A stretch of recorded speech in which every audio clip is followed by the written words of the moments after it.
मुंबई के marine drive पर स्थित सिंघानिया हवेली आज रात एक अभेद्य किले की तरह खड़ी थी, जबकि बाहर मूसलाधार बारिश खिड़कियों से टकरा रही थी। हवेली के भीतर का माहौल बाहर के मौसम से भी अधिक तनावपूर्ण और अशांत था, क्योंकि परिवार के उत्तराधिकारी आर्यन सिंघानिया अपने विशाल अध्ययन कक्ष में क्रोधित होकर इधर उधर टहल रहे थे। उनकी आंखों में जलती हुई ज्वाला उनके दादा के उस कठोर निर्णय के खिलाफ एक स्पष्ट विद्रोह थी, जिसने उनके गौरवशाली जीवन को एक अप्रत्याशित मोड़ पर लाकर खड़ा कर दिया था। आर्यन एक लंबा, गठीला और बेहद प्रभावशाली व्यक्तित्व वाला व्यक्ति था, जिसकी एक झलक ही व्यापारिक दुनिया में खौफ पैदा करने के लिए काफी थी। वह रत्नों के साम्राज्य का बेताज बादशाह था, लेकिन आज उसे एक ऐसी लड़की से शादी करने के लिए मजबूर किया जा रहा था, जिसे उसने कभी देखा तक नहीं था। यह विचार ही उसे अंदर से झकझोर रहा था कि उसे एक साधारण नौकरानी की अंधी बेटी के साथ अपना जीवन साझा करना होगा, जो उसके ऊंचे सामाजिक स्तर के बिल्कुल विपरीत थी। तभी भारी पदचापों की आवाज गूंजी और हवेली के सबसे बुजुर्ग सदस्य विक्रमादित्य सिंघानिया अपने हाथ में एक नक्काशीदार छड़ी लिए कमरे में दाखिल हुए। उनके चेहरे पर समय की झुर्रियां थीं, लेकिन उनकी आंखों में अभी भी वही पुरानी चमक और दृढ़ता थी जिसने इस विशाल साम्राज्य की नींव रखी थी। उन्होंने अपने पोते की नाराजगी को भांप लिया था, फिर भी उनके फैसले में कोई नरमी नहीं थी, क्योंकि यह शादी उनके लिए सिर्फ एक गठबंधन नहीं, बल्कि एक पुराने कर्ज की अदायगी थी। दादाजी, यह सरासर पागलपन है और मैं इसे स्वीकार नहीं कर सकता, क्योंकि मेरा स्तर इस लड़की से कहीं ऊंचा है, आर्यन ने चिल्लाते हुए कहा। उनकी आवाज ऊंची थी और उसमें एक गहरे अपमान की भावना छिपी थी, जो उनके अहंकार को बुरी तरह से चोट पहुंचा रही थी। उन्होंने कभी नहीं सोचा था कि उनके परिवार का नाम एक ऐसी लड़की के साथ जुड़ेगा जो समाज की नजरों में लाचार और बेसहारा थी, जिससे उनके व्यापारिक सहयोगियों के बीच उनकी छवि धूमिल हो सकती थी। विक्रमादित्य ने अपनी आवाज को स्थिर रखते हुए उत्तर दिया, आर्यन, तुम उस उपकार को नहीं समझ सकते जो उस महिला ने इस परिवार पर किया है। उन्होंने अपनी आंखों को बंद कर लिया, जैसे वे किसी पुरानी घटना को याद कर रहे हों। जब अनन्या की मां ने सिंघानिया परिवार की प्रतिष्ठा बचाने के लिए अपना सब कुछ दांव पर लगा दिया था। यह मेरा वचन है और तुम्हें इसे निभाना होगा, चाहे तुम्हें यह कितना भी अनुचित क्यों न लगे, क्योंकि सम्मान समझौते से बड़ा होता है। आर्यन का चेहरा गुस्से से लाल हो गया और उन्होंने पास रखी एक कीमती क्रिस्टल की फूलदान को जमीन पर दे मारा, जिससे वह टूटकर बिखर गई। कांच के टुकड़े फर्श पर ऐसे चमक रहे थे जैसे वे आर्यन के टूटे हुए सपनों और उनकी अनियंत्रित महत्वाकांक्षाओं का प्रतिबिंब हों, जो अब धुंधली पड़ती जा रही थीं। वह जानते थे कि उनके दादाजी के फैसले को चुनौती देना असंभव था, क्योंकि उनकी पूरी सत्ता और संपत्ति का नियंत्रण अभी भी उन्हीं पुराने हाथों में था। शादी का दिन किसी उत्सव जैसा नहीं, बल्कि एक अंतिम संस्कार की तरह भारी लग रहा था, जिसमें केवल चुनिंदा लोग ही शामिल हुए थे। अनन्या एक साधारण लाल साड़ी में लिपटी हुई थी। उसकी आंखों पर एक पतला सा रेशमी पर्दा था, जो उसकी कथित अंधता को दुनिया से छिपाने का एक प्रतीकात्मक प्रयास था। वह पूरी रस्म के दौरान एक पत्थर की मूर्ति की तरह शांत बैठी रही। उसके चेहरे पर न तो कोई डर था और न ही किसी प्रकार की उत्तेजना दिखाई दे रही थी। भीड़ के बीच खड़े लोग कानाफूसी कर रहे थे, लेकिन अनन्या के कान केवल उस शोर के पीछे छिपी हुई सूक्ष्म ध्वनियों को सुन रहे थे जो अन्य लोग नहीं सुन सकते थे। उसे अपनी मां की सिसकियां और आर्यन की भारी सांसें सुनाई दे रही थीं, जो उसके प्रति घृणा से भरी हुई थीं। फिर भी उसने अपना सिर ऊंचा रखा। उसके भीतर एक ऐसी दुनिया थी जहां प्रकाश और रंगों का एक अलग ही खेल चलता था, जिसे देखने के लिए सामान्य आंखों की आवश्यकता नहीं थी। जब वे पहली बार एक साथ हवेली में दाखिल हुए, तो आर्यन ने अनन्या का हाथ पकड़ने की जहमत तक नहीं उठाई, जिससे उसे अकेले ही रास्ता ढूंढना पड़ा। नौकरों की निगाहें सहानुभूति और उपहास के बीच बंटी हुई थीं, क्योंकि वे देख रहे थे कि कैसे उनके शक्तिशाली मालिक ने एक लाचार लड़की को नजरअंदाज कर दिया था। अनन्या ने बिना किसी की सहायता के अपनी उंगलियों से दीवारों को छूते हुए धीरे धीरे कदम आगे बढ़ाए, जैसे वह उस घर की ऊर्जा को महसूस करने की कोशिश कर रही हो। रात के सन्नाटे में जब वे अपने भव्य बेडरूम में अकेले थे, आर्यन ने दरवाजा जोर से बंद किया और अनन्या की ओर मुड़कर अपनी नफरत जाहिर की। यह मत समझना कि इस शादी के बाद तुम इस घर की मालकिन बन जाओगी। तुम यहाँ केवल एक बोझ बनकर रहोगी, उन्होंने कठोर शब्दों में कहा। उनकी आवाज में कड़वाहट इतनी गहरी थी कि वह किसी भी कमजोर इंसान का दिल तोड़ सकती थी। लेकिन अनन्या के चेहरे पर एक रहस्यमयी मुस्कान अभी भी बनी हुई थी। आर्यन ने कमरे के कोने में रखे एक छोटे से कैबिनेट से एक महंगी शराब की बोतल निकाली और उसे सीधे गिलास में डालना शुरू कर दिया। वे अनन्या को अपनी उपस्थिति से डराना चाहते थे, उसे यह एहसास दिलाना चाहते थे कि वह यहाँ अवांछित है और उसकी हैसियत उनके जूतों की धूल से अधिक नहीं है। उनके लिए यह कमरा उनकी संप्रभुता का प्रतीक था, और अब उन्हें लग रहा था कि एक अजनबी ने उनकी सबसे निजी जगह पर आक्रमण कर दिया है। अनन्या ने अपना चेहरा आर्यन की दिशा में घुमाया, हालांकि उसकी आंखें सीधे उनके चेहरे को नहीं देख रही थीं, लेकिन उसकी संवेदनशीलता अद्भुत थी। मुझे आपकी संपत्ति या आपके नाम में कोई दिलचस्पी नहीं है, मिस्टर सिंघानिया। मैं यहाँ केवल अपनी माँ के सम्मान और दादाजी के वादे के लिए हूँ, उसने शांति से कहा। उसकी आवाज में एक अजीब सी स्थिरता थी जिसने पल भर के लिए आर्यन को भी चौंका दिया, क्योंकि उन्होंने ऐसी दृढ़ता की उम्मीद कभी नहीं की थी। सम्मान? तुम और तुम्हारी माँ जैसे लोग केवल सहानुभूति के पात्र होते हैं, सम्मान के नहीं। और यह शादी तुम्हारी सबसे बड़ी गलती साबित होगी, आर्यन ने व्यंग्य किया। उन्होंने जानबूझकर अपना कोट फर्श पर फेंक दिया, यह देखने के लिए कि क्या वह इसे उठाने की कोशिश करेगी। लेकिन अनन्या अपनी जगह से नहीं हिली। उसे पता था कि वह अपनी कमियों का फायदा उठाकर उसे नीचा दिखाने की कोशिश कर रहे थे, लेकिन वह उनके खेल का हिस्सा नहीं बनना चाहती थी। मेज पर कुछ बेशकीमती नीलम के नमूने रखे थे, जो आर्यन अगले दिन एक बड़े ग्राहक को दिखाने वाले थे, और उनकी चमक पूरे कमरे में फैल रही थी। अनन्या ने उन पत्थरों की उपस्थिति को महसूस किया, उनकी ठंडी ऊर्जा और उनके भीतर छिपी हुई खामियों को वह अपनी बंद आंखों के पीछे देख पा रही थी। वह जानती थी कि उन रत्नों में से एक रत्न नकली था, लेकिन उसने उस समय कुछ भी कहना उचित नहीं समझा। अपनी शक्ति को गुप्त रखना ही उसकी रणनीति थी। अगली सुबह नाश्ते की मेज पर सन्नाटा छाया हुआ था, क्योंकि विक्रमादित्य ने बड़े ध्यान से अपने पोते और बहू की गतिविधियों का अवलोकन करना शुरू कर दिया था।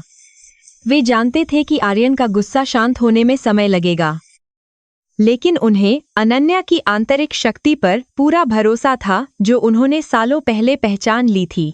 वे चाहते थे कि यह विवाह न केवल एक कर्ज चुकाए, बल्कि उनके पोते को जीवन की उन सच्चाइयों से भी अवगत कराए जो केवल चमक धमक से परे थीं। अनन्या को हवेली के एक छोटे से हिस्से में रहने का निर्देश दिया गया था, जिसे आर्यन ने विशेष रूप से उसके लिए अलग कर दिया था, ताकि वह उसकी नजरों से दूर रहे। वहां की हवा में पुरानी लकड़ी और मोगरे के फूलों की महक थी, जो अनन्या को अपनी पुरानी यादों में ले जाती थी, जहां वह अपने पिता के साथ रहती थी।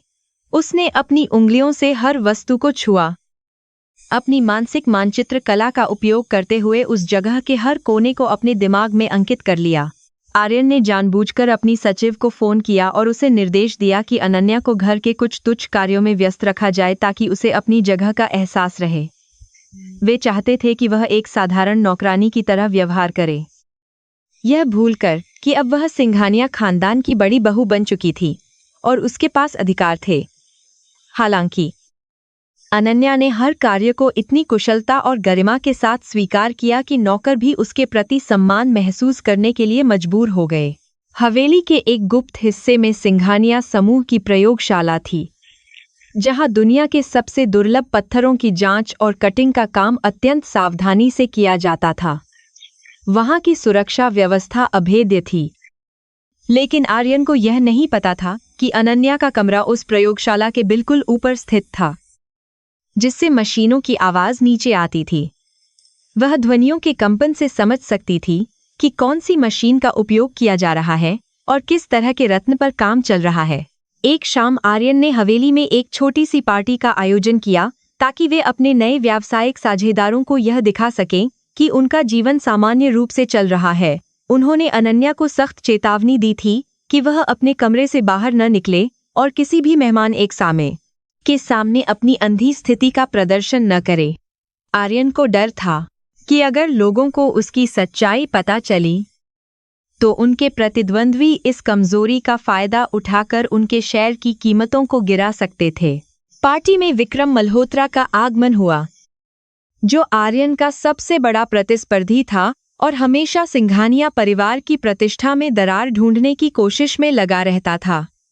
उसने आर्यन को अपनी तीखी मुस्कान के साथ बधाई दी और बड़ी चालाकी से उनकी नई शादी के बारे में पूछताछ करना शुरू कर दिया, जो शहर में चर्चा का विषय थी। विक्रम को संदेह था कि इस शादी के पीछे कोई गहरा रहस्य छिपा है जिसे आर्यन दुनिया की नजरों से बचाने की पूरी कोशिश कर रहे थे। पार्टी के बीच में ही एक दुर्घटना हुई जब एक वेटर ने अनन्या के कमरे के पास से गुजरते समय कांच के गिलासों की ट्रे गिरा दी, जिससे तेज आवाज हुई। अनन्या, यह सोचकर कि शायद किसी को चोट लगी है, अनजाने में अपने कमरे की दहलीज पार कर गलियारे में आ गई, जहां सभी मेहमानों की नजरें उस पर टिक गईं। वह सफेद लिबास में किसी अप्सरा की तरह लग रही थी, लेकिन उसकी आंखों की शून्यता ने वहां मौजूद लोगों के बीच एक असहज सन्नाटे को जन्म दे दिया। आर्यन का चेहरा शर्मिंदगी और गुस्से से तमतमा उठा जब उन्होंने देखा कि उनकी पत्नी सभी के सामने खड़ी थी, जिसे वे दुनिया से छिपाना चाहते थे। वे तेजी से उसकी ओर बढ़े और उसका हाथ इतनी जोर से पकड़ा कि उसकी उंगलियों पर लाल निशान पड़ गए। फिर उसे खींचते हुए वापस ले जाने लगे। उनके इस व्यवहार ने विक्रम मल्होत्रा को एक सुनहरा मौका दे दिया, जिसने तुरंत अपनी व्यंग्यात्मक टिप्पणियों से माहौल को और अधिक तनावपूर्ण और अपमानजनक बना दिया। तो यह है सिंघानिया साम्राज्य की नई रानी। मुझे नहीं पता था कि आर्यन को साधारण और टूटी हुई चीजों का इतना शौक हो गया है कि वह उन्हें घर ले आए, विक्रम ने ठहाका लगाते हुए कहा। मेहमानों के बीच कानाफूसी बढ़ गई और आर्यन को लगा जैसे उनका सारा अहंकार रेत के महल की तरह ढह रहा है, जिसे वे बड़ी मेहनत से बना रहे थे। उन्होंने अनन्या को कमरे में धकेल दिया और उसे वहीं बंद रहने का आदेश देते हुए वापस पार्टी में चले गए। अकेले कमरे में बैठी अनन्या ने अपनी आंखों से बहने वाले आंसुओं को पोंछा और एक गहरी सांस ली। उसके भीतर का अपमान अब एक नई शक्ति में बदल रहा था। उसने तय किया कि वह अब और चुप नहीं रहेगी, क्योंकि उसकी चुप्पी को उसकी कमजोरी समझा जा रहा था और उसे अपनी प्रतिभा को साबित करना ही होगा। उसने मेज पर रखी अपनी पुरानी डिजाइनिंग नोटबुक को छुआ, जिसे उसने सालों से अपने पास रखा था और जो उसके वास्तविक अस्तित्व का एकमात्र प्रमाण था। किसी को नहीं पता था कि अनन्या ने अंतर्राष्ट्रीय स्तर पर कई पुरस्कार जीते थे, लेकिन उसने अपना नाम और पहचान गुप्त रखी थी ताकि वह शांति से काम कर सके। उसकी डिजाइनें दुनिया भर के बड़े आभूषणों के शो में दी ओरेकल के नाम से प्रदर्शित की जाती थीं, जिनकी कीमत करोड़ों में आंकी जाती थी। उसने अपनी पेंसिल उठाई और उस रात के अपमान को एक सुंदर और शक्तिशाली आभूषण के रेखाचित्र में बदलने लगी, जो उसके भविष्य का मार्ग प्रशस्त करने वाला था। वह जो डिजाइन बना रही थी, वह एक हार था जो आंसू और प्रकाश के मिलन को दर्शाता था, जिसमें काले हीरे और सफेद पुखराज का अद्भुत मिश्रण होने वाला था। उसकी उंगलियां कागज पर किसी जादूगर की तरह चल रही थीं। हालांकि वह देख नहीं सकती थी, लेकिन उसके मस्तिष्क में हर रेखा और हर कोण पूरी तरह से स्पष्ट और सटीक था। यह उसकी आत्मा का प्रतिबिंब था, एक ऐसी कलाकृति जो दुनिया को यह बताने वाली थी कि सच्ची दृष्टि आंखों में नहीं, बल्कि मन की गहराइयों में होती है। जब सुबह की पहली किरण कमरे में दाखिल हुई, तो अनन्या का पहला मास्टरपीस तैयार था, जो सिंघानिया साम्राज्य को बचाने या उसे पूरी तरह से बदलने की क्षमता रखता था।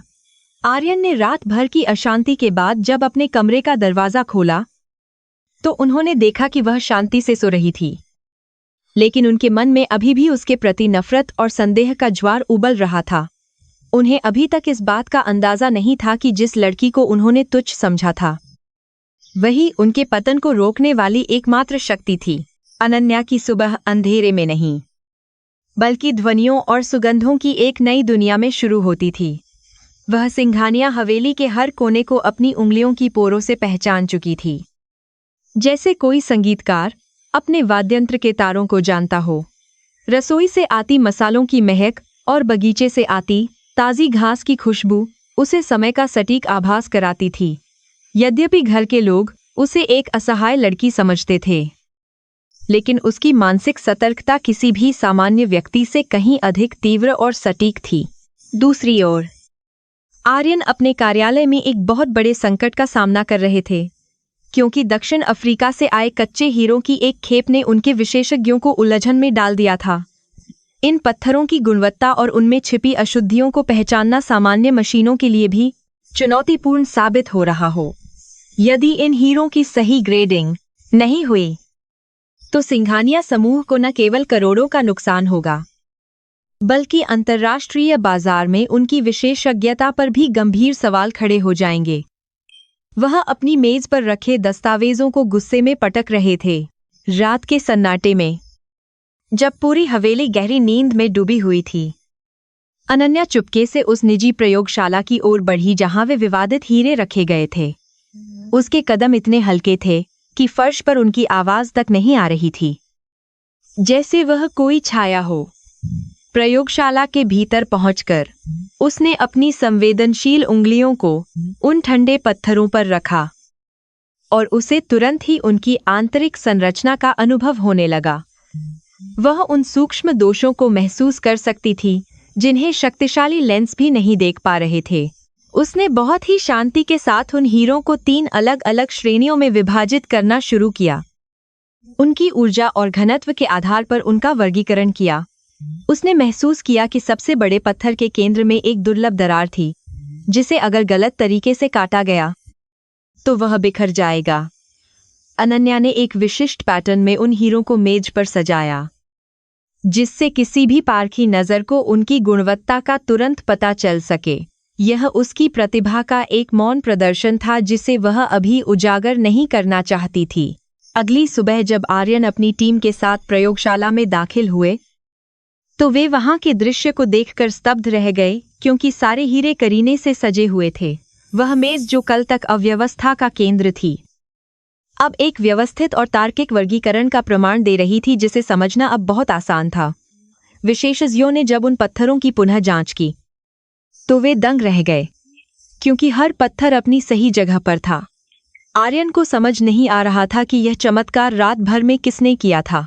आर्यन ने तुरंत सुरक्षा फुटेज की जांच करने का आदेश दिया, लेकिन उसे पता चला कि रखरखाव के कारण प्रयोगशाला के कैमरे कल रात कुछ घंटों के लिए बंद कर दिए गए थे। उसके मन में संदेह का एक बीज अंकुरित हुआ और उसे अनायास ही अनन्या का चेहरा याद आया, जिसकी खामोशी में हमेशा कुछ रहस्यमय छिपा रहता था। हालांकि उसने तुरंत इस विचार को खारिज कर दिया, क्योंकि एक दृष्टिहीन लड़की के लिए हीरों की ग्रेडिंग करना विज्ञान और तर्क के परे की बात लग रही थी। वह इसे महज एक इत्तेफाक मान रहे थे। गलियारे में अनन्या से टकराते समय आर्यन ने उसे रोक लिया और उसकी आंखों में झांकने की कोशिश की, जैसे वह उसके भीतर के सत्य को पढ़ना चाहते हों। तुम कल रात कहाँ थी? उन्होंने ठंडे स्वर में पूछा।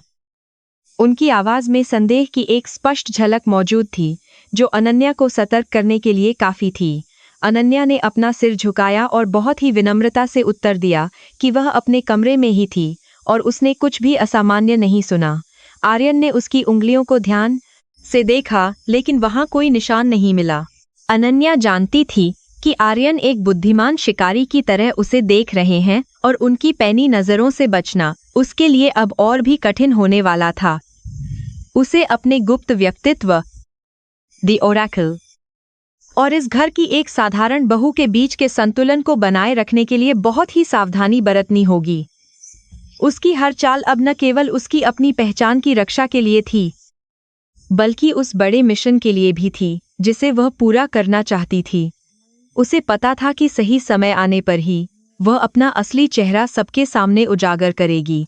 आर्यन ने अनन्या का परीक्षण करने का निर्णय लिया और जानबूझकर उसके कमरे की मेज पर एक उच्च गुणवत्ता वाला नकली हीरा छोड़ दिया ताकि वह उसकी प्रतिक्रिया देख सके। वह कमरे के बाहर छिपकर देख रहे थे, यह उम्मीद करते हुए कि अनन्या शायद उसे उठाकर देखने की कोशिश करेगी या उसकी चमक के प्रति कोई मानवीय प्रतिक्रिया देगी। लेकिन अनन्या ने उस पत्थर की ओर ध्यान ही नहीं दिया। वह अपनी सामान्य दिनचर्या में इतनी व्यस्त थी कि जैसे वह पत्थर वहां मौजूद ही न हो। आर्यन को अपनी हार का गहरा एहसास हुआ। एक महत्वपूर्ण व्यापारिक लंच के दौरान आर्यन के सहयोगियों ने दी ओरेकल के नए डिजाइनों की प्रशंसा करना शुरू कर दिया, जो वैश्विक स्तर पर धूम मचा रहे थे। वे कह रहे थे कि उस अज्ञात डिजाइनर की दृष्टि इतनी सटीक है कि वह पत्थरों की आत्मा को भी पहचान सकता है, जो किसी भी बड़े कॉरपोरेट के लिए ईर्ष्या का विषय था। आर्यन को यह सुनकर चिढ़ हुई कि उनके पास इतना बड़ा संसाधन होने के बावजूद वे उस अकेले कलाकार की बराबरी करने में विफल रहे थे। उन्हें लगा कि उनके साम्राज्य में कुछ कमी थी। अपने कमरे के एक अंधेरे कोने में अनन्या ने एक बहुत ही आधुनिक लेकिन गुप्त संचार उपकरण निकाला, जिसका उपयोग वह केवल अपने भरोसेमंद सहायक से बात करने के लिए करती थी। उसने उसे आने वाली नीलामी के लिए नए निर्देशों के बारे में बताया और यह सुनिश्चित करने को कहा कि उसकी पहचान किसी भी कीमत पर उजागर न हो। वह जानती थी कि विक्रम मल्होत्रा और उसके जैसे अन्य शिकारी उसे ढूंढने के लिए किसी भी हद तक जा सकते हैं, इसलिए उसे अपनी सुरक्षा की दीवारों को और मजबूत करना ही होगा। रात की ठंडी हवा में जब अनन्या बगीचे के बीचों बीच खड़ी थी, आर्यन ने अपनी बालकनी से उसे देखा और उसे पहली बार उसकी सुंदरता का एक अलग ही रूप महसूस हुआ। वह कोई साधारण नौकरानी की बेटी नहीं लग रही थी, बल्कि चांदनी में नहाई हुई किसी रहस्यमयी प्रतिमा की तरह प्रतीत हो रही थी, जो शांत और शक्तिशाली थी। आर्यन ने अपने विचारों को झकझोरा और खुद को याद दिलाया कि वह केवल एक बाधा है, लेकिन उनके दिल के किसी कोने में एक नई जिज्ञासा जन्म ले चुकी थी जो उन्हें बेचैन कर रही थी। अगले दिन प्रयोगशाला से एक कीमती हीरा गायब पाया गया और पूरे स्टाफ में हड़कंप मच गया, जिससे सुरक्षा व्यवस्था पर बड़े सवाल खड़े हो गए। आर्यन ने तुरंत सभी कमरों की तलाशी लेने का आदेश दिया और उनकी पहली प्राथमिकता अनन्या का कमरा था, क्योंकि उन्हें लगा कि शायद उसने अपनी गरीबी के कारण लालच में आकर यह किया हो। जब सुरक्षा गार्डों ने उसके निजी सामान को उलट-पुलट कर दिया, तो अनन्या शांत खड़ी रही। उसकी चुप्पी आर्यन के संदेह को और अधिक गहरा और तीव्र बना रही थी। अंततः वह हीरा मुख्य सुरक्षा अधिकारी की जेब से बरामद हुआ, जिसे किसी ने बड़ी चालाकी से उसे फंसाने के लिए वहां रख दिया था, जिससे पूरी हवेली में सन्नाटा छा गया। आर्यन को अपनी जल्दबाजी और अनन्या पर किए गए गलत संदेह के लिए थोड़ी सी आत्मग्लानि महसूस हुई। हालांकि उनका अहंकार उन्हें माफी मांगने से रोक रहा था। अनन्या ने कोई शिकायत नहीं की और अपनी शांत मुद्रा बनाए रखी, लेकिन उसकी आंखों के पीछे एक चमक थी जो यह बता रही थी कि उसने ही उस असली चोर को पकड़वाया था। जैसे जैसे दिन बीतते गए, अनन्या की रहस्यमय उपस्थिति और आर्यन का बढ़ता हुआ संदेह सिंघानिया हवेली के वातावरण को और भी अधिक जटिल और दिलचस्प बनाता जा रहा था।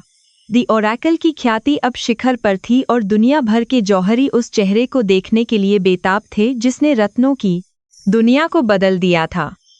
लेकिन अनन्या को पता था कि असली खेल तो अभी शुरू हुआ है और उसे बहुत जल्द ही अपने सबसे बड़े दुश्मन विक्रम मल्होत्रा का सामना करना पड़ेगा, जो अंधेरे में घात लगाए बैठा था। अंतर्राष्ट्रीय रत्न बाजार में इन दिनों केवल एक ही नाम गूंज रहा था, और वह था दी ओरेकल। इस रहस्यमयी डिजाइनर की कलाकृतियों ने दुनिया के सबसे बड़े पारखियों को भी दांतों तले उंगली दबाने पर मजबूर कर दिया था। सिंघानिया ग्रुप के मुख्यालय में बैठे आर्यन इस नाम से न केवल प्रभावित थे, बल्कि वे उस अज्ञात चेहरे के प्रति एक गहरी जलन और आकर्षण भी महसूस कर रहे थे। उन्हें लग रहा था कि उनका वर्चस्व धीरे धीरे कम हो रहा है और कोई अदृश्य शक्ति उनके साम्राज्य की नींव हिला रही है। आर्यन के कार्यालय की खिड़कियां शहर के विहंगम दृश्य को दर्शाती थीं, लेकिन उनका ध्यान केवल अपनी मेज पर रखे उन आंकड़ों पर था जो लगातार गिर रहे थे। बाजार में यह चर्चा आम थी कि दी ओरेकल ने एक नए पार्टनर के साथ हाथ मिलाया है, और वह पार्टनर कोई और नहीं बल्कि विक्रम मल्होत्रा था। विक्रम ने सार्वजनिक रूप से घोषणा की थी कि वह जल्द ही एक ऐसा संग्रह लॉन्च करेगा जो दुनिया भर के आभूषणों के इतिहास को हमेशा के लिए बदलकर रख देगा। विक्रम मल्होत्रा की इस चाल ने सिंघानिया ग्रुप के निवेशकों के बीच एक भारी हड़कंप मचा दिया था, जिससे कंपनी के शेयरों की कीमत में भारी गिरावट आने लगी थी। आर्यन को समझ नहीं आ रहा था कि विक्रम ने उस रहस्यमयी डिजाइनर तक पहुंच कैसे बनाई, जिसे ढूंढने में बड़े बड़े जासूस भी अब तक विफल रहे थे। उसे लगा कि शायद उसके अपने ही घर या दफ्तर में कोई गद्दार छिपा है जो उसकी गोपनीय जानकारी दूसरों को लीक कर रहा था।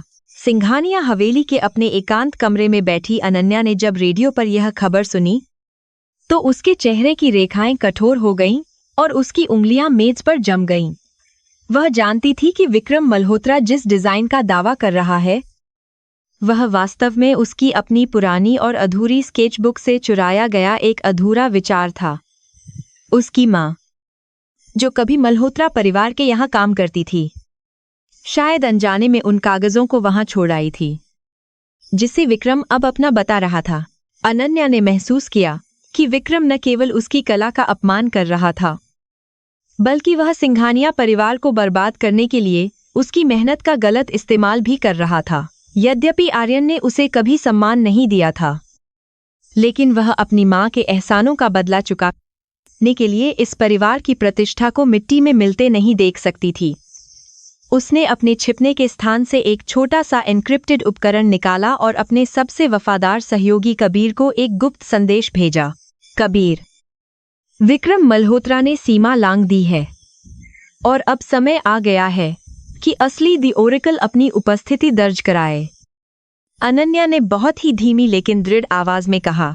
कबीर, जो लंदन में स्थित एक वैश्विक कला डीलर था, अनन्या का एकमात्र ऐसा मित्र था जिसे उसकी असली पहचान और उसकी आंखों की सच्चाई का पता था। उसने तुरंत जवाब दिया कि वह अगले कदम के लिए तैयार है और दुनिया भर के मीडिया चैनलों को सक्रिय करने की योजना बना रहा है। अगले दिन विक्रम मल्होत्रा ने एक भव्य प्रेस कॉन्फ्रेंस का आयोजन किया, जहां उसने सन किस्ड रूबी नामक एक हार का अनावरण किया, जिसे उसने दी ओरेकल की नवीनतम कृति बताया। हॉल तालियों की गड़गड़ाहट से गूंज उठा, लेकिन पारखी नजरों को उस डिजाइन में वह गहराई और आत्मा नहीं दिख रही थी जो मूल कृतियों में होती थी। आर्यन भी वहां मौजूद थे और उनके चेहरे पर चिंता की लकीरें साफ देखी जा सकती थी, क्योंकि वह हार वास्तव में सुंदर था। जैसे ही विक्रम अपनी जीत का जश्न मनाने के लिए आगे बढ़ा, तभी हॉल की बड़ी स्क्रीन पर एक अज्ञात स्थान से एक वीडियो संदेश चलने लगा जिसने सभी को चौंका दिया। वीडियो में केवल एक हाथ दिखाई दे रहा था जो एक दुर्लभ नीले हीरे पर नक्काशी कर रहा था, और उसकी कलाकारी इतनी सूक्ष्म थी कि विक्रम का हार उसके सामने फीका लगने लगा। स्क्रीन पर बड़े अक्षरों में लिखा आया, नकल कभी भी मूल की जगह नहीं ले सकती। असली कला का अपमान न करें। पूरे हॉल में सन्नाटा छा गया और लोग कानाफूसी करने लगे कि क्या विक्रम मल्होत्रा वास्तव में दी ओरेकल के साथ काम कर रहा है या वह केवल झूठ बोल रहा है। विक्रम का चेहरा पीला पड़ गया और उसने तुरंत सुरक्षा कर्मियों को उस वीडियो का उन्हें लगा स्रोत पता लगाने का आदेश दिया, लेकिन वह वीडियो पूरी तरह से एन्क्रिप्टेड था। आर्यन ने अपनी कुर्सी पर बैठक कर इस पूरे नाटक को बड़े ध्यान से देखा और उन्हें लगा कि हवा का रुख अब बदलने वाला है। घर पहुंचने पर आर्यन ने देखा कि अनन्या अपनी मां के साथ रसोई में कुछ काम कर रही थी। उसकी सादगी और उसकी शांति ने उन्हें एक पल के लिए भ्रमित कर दिया। क्या यह वही लड़की हो सकती है जिसके पास दुनिया को हिला देने वाली प्रतिभा है, या वह केवल अपनी कल्पना के घोड़े दौड़ा रहे थे जो सच नहीं थे। उन्होंने अनन्या के पास जाकर उसकी कलाई पकड़ी और बहुत ही तीखे स्वर में पूछा कि क्या वह आज घर से बाहर कहीं गई थी। मैं अपनी आंखों के बिना कहाँ जा सकती हूँ। मिस्टर सिंघानिया, क्या आपको लगता है कि मैं आपके व्यापारिक युद्ध में कोई भूमिका निभा सकती हूँ। अनन्या ने शांत स्वर में उत्तर दिया।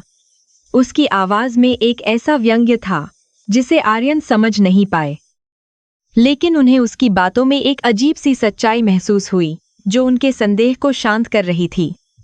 उन्होंने उसका हाथ छोड़ दिया और अपने कमरे की ओर चले गए, अपने दिमाग में चल रहे अंतहीन सवालों के साथ। आर्यन को रात भर नींद नहीं आई क्योंकि वह उस वीडियो संदेश और अपनी कंपनी के गिरते भविष्य के बारे में सोच रहे थे, जो उनकी विरासत के लिए बड़ा खतरा था। उन्हें लगा कि अगर वे दी ओरेकल को नहीं ढूंढ पाए तो विक्रम मल्होत्रा उन्हें बाजार से बाहर निकाल देगा और उनकी साख हमेशा के लिए खत्म हो जाएगी। उन्होंने तय किया कि वह खुद इस मामले की तह तक जाएंगे और उस रहस्यमयी डिजाइनर के पीछे के चेहरे को दुनिया के सामने लाएंगे। उधर विक्रम मल्होत्रा ने अपनी हार को स्वीकार नहीं किया और उसने अपने गुंडों को आदेश दिया कि वे दी ओरेकल के संभावित ठिकानों पर हमला करें और उसे जबरन अपने पास लाएं। उसे संदेह था कि वे डिजाइनर अभी भी भारत में ही छिपा है और शायद सिंघानिया परिवार के करीब है, क्योंकि वीडियो का सिग्नल उसी इलाके से आया था। उसने अपनी जासूसी टीम को निर्देश दिया कि वे सिंघानिया हवेली के हर कर्मचारी और सदस्य की गतिविधियों पर 24 घंटे कड़ी नजर रखें। अनन्या को इस खतरे का आभास हो गया था क्योंकि उसने हवेली के बाहर कुछ संदिग्ध गाड़ियों को घूमते हुए देखा था, जो सामान्य सुरक्षा गश्त का हिस्सा नहीं लग रही थी। उसने कबीर को सतर्क रहने के लिए कहा और उसे अपनी अगली योजना का खाका तैयार करने का निर्देश दिया, जिसमें एक बहुत बड़ा जोखिम शामिल होने वाला था। उसे पता था कि अब उसे केवल अपनी पहचान ही नहीं बचानी थी, बल्कि अपनी मां की जान की रक्षा भी करनी थी। विक्रमादित्य सिंघानिया, जो अपने कमरे से सब कुछ देख रहे थे, ने आर्यन को अपने पास बुलाया और उसे धैर्य बनाए रखने की सलाह दी क्योंकि खेल अभी खत्म नहीं हुआ था।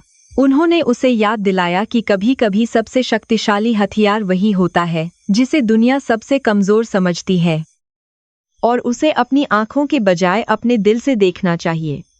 आर्यन को अपने दादा की बातें हमेशा रहस्यमयी लगती थीं, लेकिन आज उन बातों में एक अलग ही गहरा और गंभीर अर्थ छिपा हुआ था। बाजार में एक नई अफवाह फैल गई कि दी ओरेकल एक अंतर्राष्ट्रीय नीलामी में हिस्सा लेने वाला है और वहां वह अपनी सबसे कीमती कृति को प्रदर्शित करेगा, जो अमूल्य है। इस खबर ने पूरी दुनिया के रईसों और संग्रहकर्ताओं को अपनी ओर आकर्षित किया और हर कोई उस नीलामी का हिस्सा बनने के लिए अपनी पूरी ताकत लगाने लगा।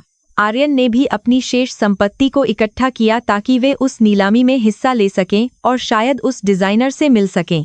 अनन्या ने अपने कमरे की खिड़की से बाहर देखते हुए एक गहरी सांस ली। वह जानती थी कि नीलामी का यह दिन उसके जीवन का सबसे बड़ा और निर्णायक दिन साबित होगा। उसे न केवल अपनी कला को साबित करना था, बल्कि उन सभी लोगों को जवाब देना था जिन्होंने उसे तुच्छ और असहाय समझा था, विशेषकर अपने पति को। उसके पास अब पीछे हटने का कोई रास्ता नहीं था, क्योंकि उसकी लड़ाई अब उसके अपने स्वाभिमान और परिवार के भविष्य की रक्षा के लिए थी। रात के अंधेरे में अनन्या ने अपनी गुप्त कार्यशाला में एक ऐसे हार का निर्माण शुरू किया जिसे शक्ति का हृदय कहा जाने वाला था, जिसमें केवल प्राकृतिक तत्वों का उपयोग किया गया। उसकी उंगलियां सोने के तारों और हीरों के साथ एक लय में नृत्य कर रही थीं, और हर कट एक कहानी कह रहा था जो केवल वह और उसके पत्थर ही जानते थे।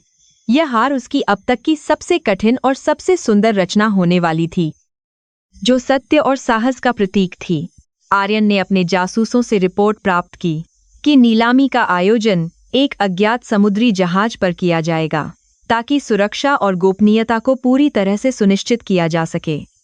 उन्हें यह भी पता चला कि विक्रम मल्होत्रा ने उस जहाज पर कब्जा करने और नीलामी को अपने पक्ष में करने के लिए एक बहुत ही खतरनाक और अवैध योजना बनाई थी। आर्यन ने अपनी निजी सुरक्षा टीम को तैयार रहने के लिए कहा, क्योंकि वह जानते थे कि यह केवल व्यापार नहीं, बल्कि मौत का खेल था। अनन्या के लिए वह जहाज केवल एक मंच नहीं था, बल्कि एक युद्ध क्षेत्र था, जहां उसे अपने शत्रुओं का विनाश करना था और अपनी चमक से दुनिया को चकाचौंध करना था। उसने एक विशेष सफेद गाउन और एक नकाब तैयार किया जो उसकी पहचान को छिपाए रखेगा, लेकिन उसकी उपस्थिति को और भी अधिक प्रभावशाली और रहस्यमयी बना देगा। वह तैयार थी उस अंधेरे से बाहर निकलने के लिए जिसे उसने सालों से अपने चारों ओर एक सुरक्षा कवच की तरह लपेटा हुआ था। नीलामी की पूर्व संध्या पर हवेली में एक अजीब सी शांति छाई हुई थी, जैसे तूफान आने से पहले की खामोशी होती है जो आने वाली तबाही का संकेत देती है। आर्यन और अनन्या के बीच कोई बातचीत नहीं हुई, लेकिन उनकी निगाहें जब एक दूसरे से मिली तो वहां एक अनकहा तनाव और एक नई तरह की अनकही समझ मौजूद थी। दोनों ही अपने अपने रहस्यों और अपनी अपनी लड़ाइयों के साथ उस निर्णायक सुबह का इंतजार कर रहे थे जो उनके जीवन को बदलने वाली थी। जैसे जैसे घड़ी की सुइयां आगे बढ़ रही थीं, दी ओरेकल का साया और भी गहरा होता जा रहा था और पूरी दुनिया की नजरें उस जहाज पर टिकी थीं जो अरब सागर में था। किसी को नहीं पता था कि उस रात क्या होने वाला है, लेकिन इतना तय था कि रत्नों की दुनिया में एक नया सूर्य उदय होने वाला था। अनन्या ने अपनी माँ के पैर छुए और मन ही मन वादा किया कि वह उनके गौरव को कभी भी कम नहीं होने देगी। रात के सन्नाटे में सिंघानिया हवेली किसी शांत ज्वालामुखी की तरह लग रही थी जो किसी भी क्षण फट सकता था। आर्यन अपने अध्ययन कक्ष में बैठा उन दस्तावेजों को देख रहा था जो कंपनी के विनाश की गवाही दे रहे थे। उसकी सांसों में एक भारीपन था जो केवल पराजय की आशंका से आता है। खिड़की के बाहर गिरती बारिश की बूंदें उसके मन की अशांति को और भी गहरा कर रही थीं। उसने कभी नहीं सोचा था कि उसका साम्राज्य इतनी जल्दी रेत की तरह बिखरने लगेगा, जिसे उसने अपने खून और पसीने से सींचा था। अचानक उसे निजी प्रयोगशाला से एक बहुत ही सूक्ष्म और रहस्यमयी नीली रोशनी आती दिखाई दी, जिसने उसकी जिज्ञासा को तुरंत जगा दिया। वह जानता था कि इस समय वहां किसी का होना लगभग असंभव था, क्योंकि सभी सुरक्षा गार्डों की शिफ्ट बदल चुकी थी और मुख्य द्वार बंद था। उसने सावधानी से अपने जूते उतारे और नंगे पैर उस दिशा में बढ़ा ताकि उसकी पदचाप की आवाज किसी को सुनाई न दे। गलियारे का गहरा अंधेरा उसकी घबराहट को और भी तीव्र कर रहा था, जैसे कोई अनहोनी होने वाली हो। जैसे ही आर्यन प्रयोगशाला के दरवाजे के पास पहुंचा, उसने देखा कि दरवाजा थोड़ा खुला था और भीतर का दृश्य उसे स्तब्ध करने के लिए काफी था। अनन्या वहां खड़ी थी, लेकिन वह वैसी असहाय लड़की नहीं लग रही थी जैसी वह दिन के उजाले में दिखाई देती थी।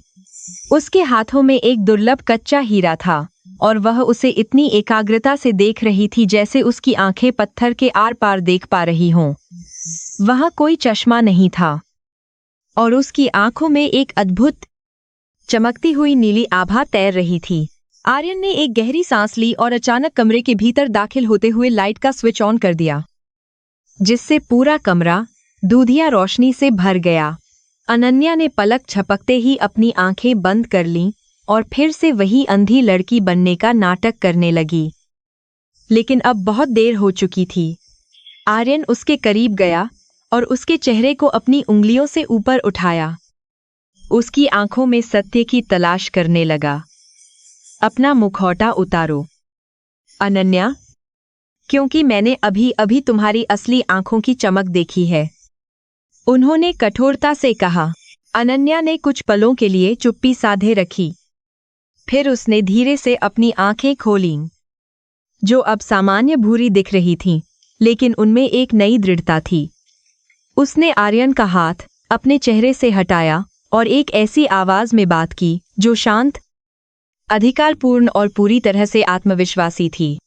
हाँ, मिस्टर सिंघानिया, मैं पूरी तरह अंधी नहीं हूं, लेकिन मेरी दृष्टि वैसी नहीं है जैसी आप सोचते हैं या जैसा विज्ञान मानता है। उसकी आवाज में छिपा हुआ आत्मविश्वास आर्यन के अहंकार को सीधे चुनौती दे रहा था। उसने विस्तार से बताया कि उसे फोटोनिक हाइपरसेंसिटिविटी नाम की एक दुर्लभ स्थिति है, जिसके कारण वह सामान्य प्रकाश में ज्यादा कुछ नहीं देख सकती थी, लेकिन अंधेरे में या कम रोशनी में वह पत्थरों के भीतर के प्रकाश के अपवर्तन और उनकी आणविक संरचना को स्पष्ट रूप से देख सकती थी। मेरे लिए रत्न केवल पत्थर नहीं हैं, वे प्रकाश के जीवित जाल हैं, जिन्हें मैं पढ़ सकती हूँ और बदल सकती हूँ, उसने कहा। आर्यन यह सुनकर सन्न रह गया कि जिसे वह बोझ समझ रहा था वह वास्तव में एक कुदरती अजूबा थी। तो क्या तुम ही दी ओरेकल हो, वह महान डिजाइनर जिसके पीछे पूरी दुनिया पागल है और जिसे मैं ढूंढने के लिए दर दर भटक रहा हूँ? आर्यन ने पूछा। उनकी आवाज में अब क्रोध की जगह एक गहरा विस्मय और अनकहा सम्मान झलक रहा था जो उन्होंने पहले कभी किसी के लिए महसूस नहीं किया था। अनन्या ने केवल अपनी गर्दन झुकाकर मौन स्वीकृति दी, जिससे कमरे का तापमान जैसे अचानक बदल गया हो। वह जिसे अपनी संपत्ति का एक तुच्छ हिस्सा समझता था, वह वास्तव में उसकी पूरी कीमत से बड़ी थी। आर्यन का अहंकार अब पूरी तरह से टूट चुका था, क्योंकि उसे एहसास हुआ कि उसने एक ऐसी महिला का अपमान किया था जो उसके साम्राज्य को बचा सकती थी। उसने कमरे में इधर उधर टहलना शुरू किया, यह सोचने की कोशिश करते हुए कि इस नई जानकारी का उपयोग वह विक्रम मल्होत्रा के खिलाफ कैसे कर सकता है। लेकिन अनन्या ने उसे रोक दिया और कहा कि वह कोई मोहरा नहीं है जिसे वह अपनी सुविधानुसार इस्तेमाल कर सके।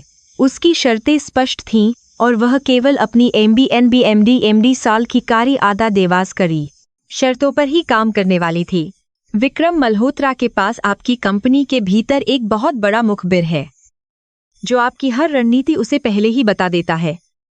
अनन्या ने रहस्योद्घाटन किया। उसने बताया कि कैसे वह ध्वनियों और वाइब्रेशन के माध्यम से हवेली में होने वाली हर गुप्त बातचीत को सुनती और समझती रही है। आर्यन को अपनी सुरक्षा व्यवस्था की विफलता पर गुस्सा आया, लेकिन उसे यह भी समझ आया कि अनन्या उसकी सबसे बड़ी रणनीतिकार बन सकती थी। उसे अब अपनी सोच और व्यवहार को पूरी तरह से बदलना ही होगा। अनन्या ने मेज पर रखे नक्शों और डिजाइनों की ओर इशारा किया और बताया कि विक्रम की योजना सिंघानिया ग्रुप को एक फर्जी कानूनी मामले में फंसाने की है। उसने आर्यन को समझाया कि केवल कला से काम नहीं चलेगा, उन्हें एक ऐसी कूटनीतिक चाल चलनी होगी जो विक्रम को उसके अपने ही बिछाए जाल में फंसा दे। अगर आप चाहते हैं कि मैं आपकी मदद करूं, तो आपको मुझे बराबरी का दर्जा देना होगा, न कि केवल एक नाममात्र की पत्नी का। उसने अपनी मांग रखी। आर्यन ने कुछ देर सोचा और फिर अपना हाथ अनन्या की ओर बढ़ाया, जो एक नए गठबंधन की शुरुआत का प्रतीक था जिसे दुनिया कभी नहीं देख पाएगी। ठीक है अनन्या, आज से हम पार्टनर हैं और मैं वादा करता हूं कि तुम्हारे सम्मान पर कोई आंच नहीं आएगी, चाहे इसके लिए मुझे कुछ भी करना पड़े। उन्होंने पहली बार उसे उसकी असली पहचान के साथ स्वीकार किया था। अनन्या ने उसका हाथ थामा और उस स्पर्श में एक ऐसी ऊर्जा थी जो उन दोनों के भविष्य को जोड़ने वाली थी। अगले कुछ घंटों तक वे दोनों प्रयोगशाला में बैठे रहे, जहां अनन्या ने विक्रम के फर्जी डिजाइन की कमजोरियों को उजागर किया और उसे ठीक करने के तरीके बताए। उसने दिखाया कि कैसे एक छोटे से कोण के बदलाव से हीरे की चमक को 10 गुना बढ़ाया जा सकता है, जो किसी भी कंप्यूटर प्रोग्राम के लिए असंभव था। आर्यन उसकी प्रतिभा को देखकर मंत्रमुग्ध था और उसे लगा कि वह पहली बार वास्तव में रत्नों की सुंदरता को देख और समझ पा रहा था। यह एक नया अनुभव था।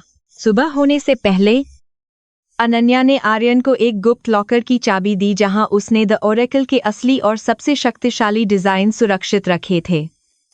उसने चेतावनी दी कि इन डिजाइनों का अनावरण केवल सही समय पर और सही मंच पर ही होना चाहिए, वरना जान का खतरा हो सकता था। विक्रम बहुत खतरनाक आदमी है, वह अपनी हार को आसानी से स्वीकार नहीं करेगा और वह हिंसा पर भी उतर सकता है, उसने सचेत किया। आर्यन ने उसे आश्वस्त किया कि वह उसकी रक्षा करेगा। जब हवेली के नौकर जागने लगे तो अनन्या वापस अपने पुराने अंधी अवतार में लौट आई, लेकिन अब आर्यन की नजरों में वह एक रानी की तरह प्रतिष्ठित हो चुकी थी। नाश्ते की मेज पर जब विक्रमादित्य ने उन दोनों को एक साथ शांत और केंद्रित देखा तो उनके चेहरे पर एक संतुष्ट मुस्कान तैर गई। वे जानते थे कि उनकी योजना सफल हो रही थी और उनके परिवार का भविष्य अब सुरक्षित हाथों में था। हवाओं में अब बदलाव की एक नई महक महसूस की जा रही थी। सिंघानिया ग्रुप के कार्यालय में उस दिन एक अलग ही ऊर्जा थी, क्योंकि आर्यन ने अचानक कई बड़े फैसले लिए और सुरक्षा के नए प्रोटोकॉल लागू कर दिए। उन्होंने उस मुखबिर को चुपचाप ट्रैक करना शुरू कर दिया जिसका जिक्र अनन्या ने किया था, ताकि सही समय पर उसका पर्दाफाश किया जा सके। पूरी टीम हैरान थी कि आर्यन में यह नया आत्मविश्वास और रणनीतिक स्पष्टता कहां से आई है। उन्हें नहीं पता था कि पर्दे के पीछे एक अदृश्य शक्ति उन्हें दिशा दे रही थी। शाम को आर्यन ने अनन्या के लिए शहर के सबसे बेहतरीन रेशमी कपड़ों और गहनों का ऑर्डर दिया, यह सुनिश्चित करने के लिए कि वह आगामी प्रदर्शनी में सबसे अलग दिखे। हालांकि वह अभी भी अपनी पहचान गुप्त रखना चाहती थी, लेकिन आर्यन उसे वह सम्मान देना चाहता था जिसकी वह हकदार थी। उसने अनन्या के कमरे में जाकर उसे उपहार दिए और बहुत ही नरमी से बात की, जो उसके स्वभाव के बिल्कुल विपरीत था। उनके बीच की कड़वाहट अब धीरे धीरे कम हो रही थी।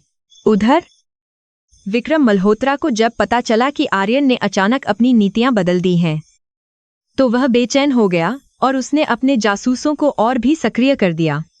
उसे लगा कि उसकी योजना में कहीं कोई छेद है जिसे आर्यन ने पहचान लिया है, और वह इसे बर्दाश्त नहीं कर सकता था। उसने तय किया कि वह प्रदर्शनी से पहले ही कुछ ऐसा करेगा जिससे सिंघानिया परिवार पूरी तरह से टूट जाए। उसका क्रोध अब एक पागलपन की सीमा तक पहुंच चुका था जो विनाशकारी था। अनन्या ने अपने कमरे में बैठकर उन हीरों को फिर से छुआ जिन्हें उसने कल रात तराशा था, और उसे एक अजीब सा सुकून महसूस हुआ, जैसे वह अपने असली घर में हो। उसने सोचा कि कैसे एक मजबूर शादी ने उसे अपनी कला को बचाने और दुनिया के सामने लाने का एक नया और अप्रत्याशित मौका दिया था। वह अब डर नहीं रही थी, बल्कि वह उस मुकाबले के लिए पूरी तरह से तैयार थी जो उसके जीवन की दिशा बदलने वाला था। उसकी आत्मा अब स्वतंत्र थी। रात के अंधेरे में आर्यन और अनन्या ने मिलकर उस आखिरी मास्टरपीस का खाका तैयार किया जिसे वे अंतर्राष्ट्रीय बाजार में पेश करने वाले थे। यह हार केवल आभूषण नहीं था, बल्कि यह विक्रम के झूठ के खिलाफ एक अकाट्य प्रमाण होने वाला था जो उसे पूरी तरह से बेनकाब कर देगा। उन दोनों के बीच की समझ अब इतनी गहरी हो गई थी कि उन्हें शब्दों की आवश्यकता नहीं पड़ती थी। वे एक दूसरे के पूरक बन गए थे, जो एक अजेय टीम की तरह लग रहे थे। चैप्टर के अंत में जब आर्यन ने अनन्या को अपनी बाहों में सहारा दिया ताकि वह सीढ़ियां उतर सके, तो वहां मौजूद हर व्यक्ति को उनकी जोड़ी में एक नई गरिमा दिखी।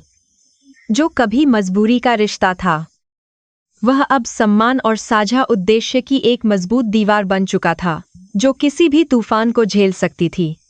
दी ओरेकल अब केवल एक नाम नहीं था, वह सिंघानिया साम्राज्य की ढाल बन चुकी थी।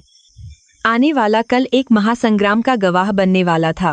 मुंबई का भव्य इंटरनेशनल ज्वेलरी एक्सपो हॉल रोशनी से जगमगा रहा था, जहां दुनिया भर के सबसे अमीर खरीदार और दिग्गज जौहरी इकट्ठा हुए थे। सिंघानिया ग्रुप के लिए यह केवल एक प्रदर्शनी नहीं थी, बल्कि उनकी डूबती साख को बचाने का आखिरी और सबसे महत्वपूर्ण मौका था। आर्यन अपनी औपचारिक शेरवानी में बेहद प्रभावशाली लग रहे थे, लेकिन उनके माथे पर चिंता की बारीक लकीरें उनके भीतर चल रहे भारी मानसिक तनाव और अनिश्चितता को स्पष्ट रूप से दर्शा रही थीं। दूसरी तरफ विक्रम मल्होत्रा अपनी कुटिल मुस्कान के साथ मेहमानों के बीच घूम रहा था। उसे पूरा विश्वास था कि आज सिंघानिया परिवार का पतन निश्चित है। उसने सिंघानिया के मुख्य कारीगर को भारी रिश्वत देकर पहले ही अपनी ओर कर लिया था, ताकि ऐन वक्त पर उनकी मुख्य कलाकृति को पूरी तरह बर्बाद किया जा सके। विक्रम ने एक ऐसा जाल बुना था जिससे निकलना आर्यन के लिए लगभग असंभव था, और वह इस तमाशे का आनंद लेने के लिए पूरी तरह तैयार था। प्रदर्शनी शुरू होने से ठीक 2 घंटे पहले, जब आर्यन ने सुरक्षा कक्ष में रखे मुख्य हार एटर्नल ग्लोरी की जांच की, तो उनके पैरों तले जमीन खिसक गई। हार के केंद्र में लगा विशाल पन्ना रहस्यमयी तरीके से चटक गया था, जिससे उसकी पूरी चमक गायब हो गई थी और वह अब एक बेकार पत्थर जैसा लग रहा था। आर्यन को समझ आ गया कि यह किसी की सोची समझी साजिश थी, लेकिन अब उनके पास मरम्मत के लिए बिल्कुल भी समय नहीं बचा था। अनन्या वहां एक कोने में चुपचाप खड़ी थी, उसकी सफेद रेशमी साड़ी उसके शांत और गंभीर व्यक्तित्व को और भी अधिक निखार रही थी। हालांकि लोग उसे केवल एक बेचारी पत्नी के रूप में देख रहे थे, लेकिन वह अपनी सूक्ष्म सुनने की शक्ति से आर्यन की घबराहट को महसूस कर रही थी। उसने महसूस किया कि आर्यन की धड़कनें तेज हो रही थीं और उनके हाथ कांप रहे थे, जो उनके गहरे डर और हताशा का एक स्पष्ट संकेत था।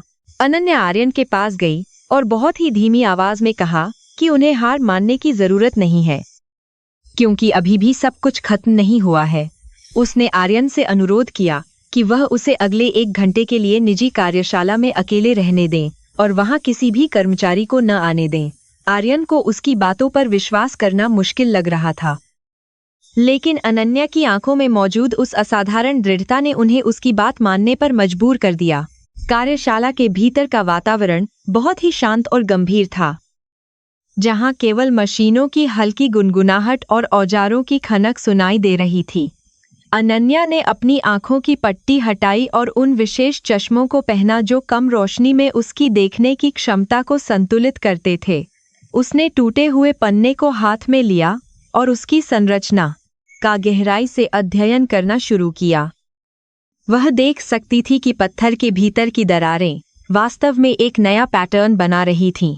उसने अपनी सूक्ष्म लेजर मशीन उठाई और बहुत ही सावधानी के साथ पत्थर के उन हिस्सों को काटना शुरू किया जो पूरी तरह खराब हो चुके थे। उसकी उंगलियां इतनी सटीकता से चल रही थीं कि कोई भी अनुभवी कारीगर उसे देखकर दंग रह जाता, क्योंकि वह बिना किसी बाहरी मदद के काम कर रही थी। वह पत्थर के भीतर छिपे हुए रंगों के अपवर्तन को समझ रही थी और उन्हें एक नया रूप देने की कोशिश कर रही थी, जो पहले से कहीं अधिक सुंदर हो। पन्ने के चारों ओर उसने छोटे छोटे काले हीरों की एक परत चढ़ाई, जिससे उसकी दरारें अब एक कलात्मक डिजाइन का हिस्सा लगने लगी थीं, जो टूटे हुए दिल की रोशनी को दर्शाती थीं। उसने अपनी गुप्त तकनीकों का उपयोग करते हुए धातु के साथ पत्थरों को इस तरह जोड़ा कि उनकी मजबूती और चमक दोनों ही कई गुना बढ़ गई थीं। यह केवल मरम्मत नहीं थी, बल्कि एक नई मास्टरपीस का निर्माण था जिसे द ओरेकल के अलावा कोई और नहीं बना सकता था। कार्यशाला के बाहर खड़ा आर्यन हर गुजरते सेकंड के साथ अपनी घड़ी की ओर देख रहा था। उसका दिल किसी अनहोनी की आशंका से जोर जोर से धड़क रहा था। उसे डर था कि अगर अनन्या विफल रही तो न केवल उसका व्यापार खत्म हो जाएगा, बल्कि उनकी पारिवारिक प्रतिष्ठा भी हमेशा के लिए मिट्टी में मिल जाएगी। तभी अचानक दरवाजा खुला और अनन्या बाहर आई।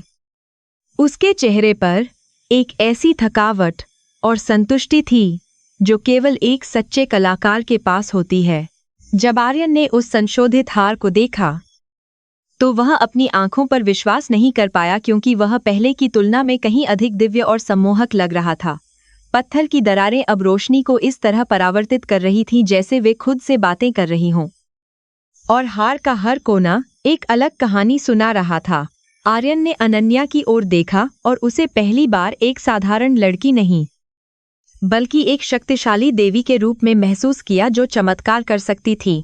इसी बीच वह गद्दार कारीगर छिपकर यह सब देख रहा था और उसने तुरंत विक्रम मल्होत्रा को फोन करके सूचित किया कि स्थिति उनके नियंत्रण से बाहर जा रही है। विक्रम को यह सुनकर बहुत गुस्सा आया कि उसकी योजना विफल हो गई है और उसने अपने गुंडों को आदेश दिया कि वे किसी भी तरह उस हार को गायब कर दें।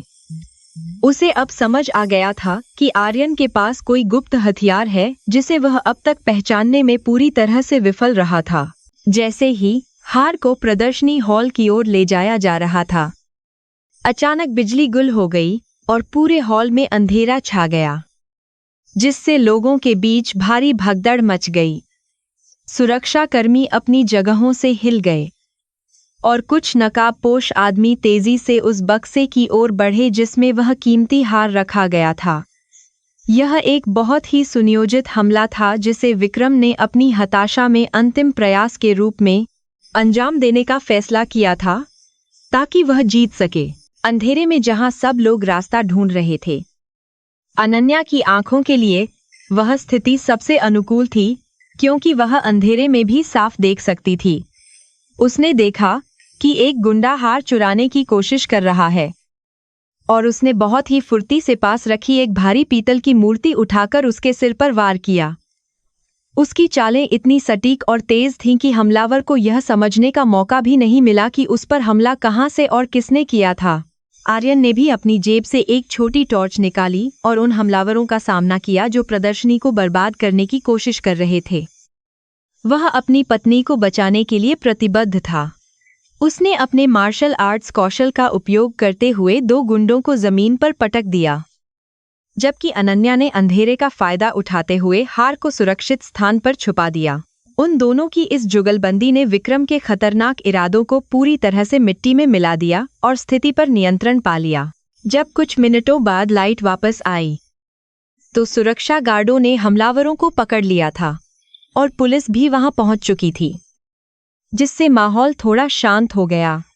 विक्रम मल्होत्रा का चेहरा पीला पड़ गया था क्योंकि उसने अपने आदमियों को गिरफ्तार होते हुए देखा और वह समझ गया कि उसका खेल अब पूरी तरह खत्म हो चुका है। आर्यन ने मंच पर खड़े होकर घोषणा की कि आज वे एक ऐसी कलाकृति पेश करेंगे जो दुनिया ने पहले कभी नहीं देखी होगी। जैसे ही पर्दे हटे और इटर्नल ग्लोरी का नया रूप रोशनी के नीचे आया, पूरे हॉल में एक गहरी खामोशी छा गई और फिर तालियों की गड़गड़ाहट से पूरा आसमान गूंज उठा। हार की चमक इतनी तीव्र थी कि लोग अपनी आंखें नहीं हटा पा रहे थे और हर कोई उस अज्ञात कलाकार का नाम जानने के लिए बेताब था जिसने इसे बनाया। विदेशी खरीदारों ने उस हार के लिए ऐसी बोलियां लगाना शुरू किया जो सिंघानिया ग्रुप के पिछले सभी रिकॉर्ड्स को तोड़ने वाली थीं। अंतर्राष्ट्रीय मीडिया ने तुरंत इस घटना को कवर करना शुरू कर दिया और दी ओरेकल का नाम एक बार फिर से ट्रेंड करने लगा, जिससे बाजार में सिंघानिया ग्रुप के शेयर आसमान छूने लगे। आर्यन ने अपनी जीत का जश्न मनाने के बजाय अनन्या की ओर देखा, जो अभी भी उसी शांत मुद्रा में खड़ी थी जैसे कुछ हुआ ही न हो। उसे एहसास हुआ कि असली शक्ति दिखावे में नहीं, बल्कि उस मौन प्रतिभा में होती है जो जरूरत पड़ने पर दुनिया बदल सकती है। विक्रम मल्होत्रा वहां से चुपचाप निकलने की कोशिश कर रहा था, लेकिन आर्यन ने उसे रोक लिया और उसकी आंखों में झांकते हुए उसे उसकी हार का आईना दिखाया। विक्रम, तुमने पत्थर तोड़ा था, लेकिन तुमने हमारी आत्मा को और मजबूत कर दिया और अब तुम्हें इसकी कीमत चुकानी होगी। आर्यन ने बहुत ही शांत लेकिन खतरनाक आवाज में कहा। विक्रम के पास अब कोई जवाब नहीं था और उसे अपमानित होकर वहां से भागना पड़ा। उसके अहंकार की दीवारें अब पूरी तरह ढह चुकी थीं। अनन्या ने महसूस किया कि आर्यन के मन में उसके प्रति जो नफरत थी, वह अब गहरे सम्मान और शायद प्यार में बदल रही थी, जो उसके लिए एक नया अनुभव था।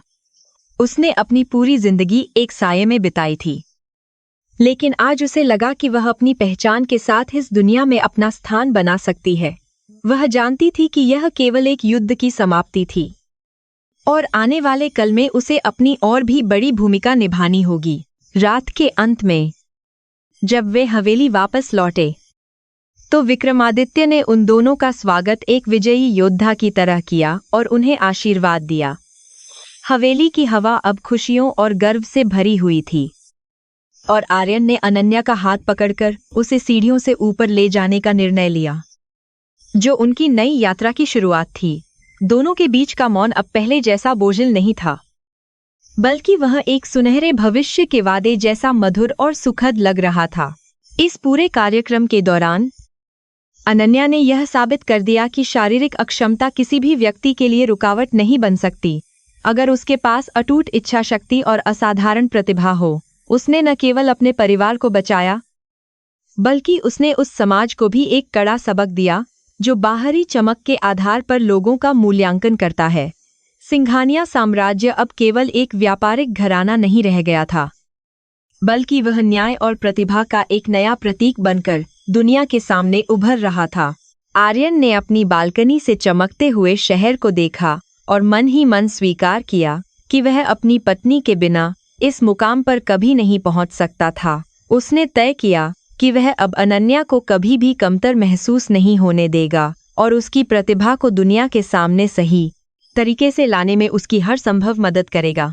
उनके बीच का बंधन अब किसी भी कीमती रत्न से अधिक मजबूत और पारदर्शी हो चुका था, जो समय की कसौटी पर खरा उतरने वाला था। अंत में अनन्या ने अपनी मां के कमरे में जाकर उन्हें गले लगाया और अपनी जीत की खुशी साझा की, जिसकी आंखों में खुशी के आंसू साफ देखे जा सकते थे।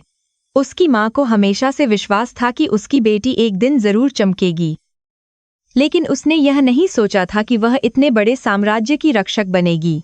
मां और बेटी का यह मिलाप उस रात की सबसे खूबसूरत और भावुक घटना थी, जिसने पुरानी सभी कड़वाहटों को धो दिया था और एक नए अध्याय की शुरुआत कर दी थी। मुंबई का वह ऐतिहासिक नीलामी घर आज दुनिया भर के अरबपतियों और हीरा पारखियों के लिए एक मुख्य केंद्र बना हुआ था, जहां हवा में धन और प्रतिष्ठा की एक अलग ही महक तैर रही थी। हॉल के भीतर की सजावट इतनी भव्य थी कि वह किसी शाही दरबार की याद दिला रही थी, जिसमें बेशकीमती झूमरों की रोशनी हर कोने को सुनहरी आभा से सराबोर कर रही थी।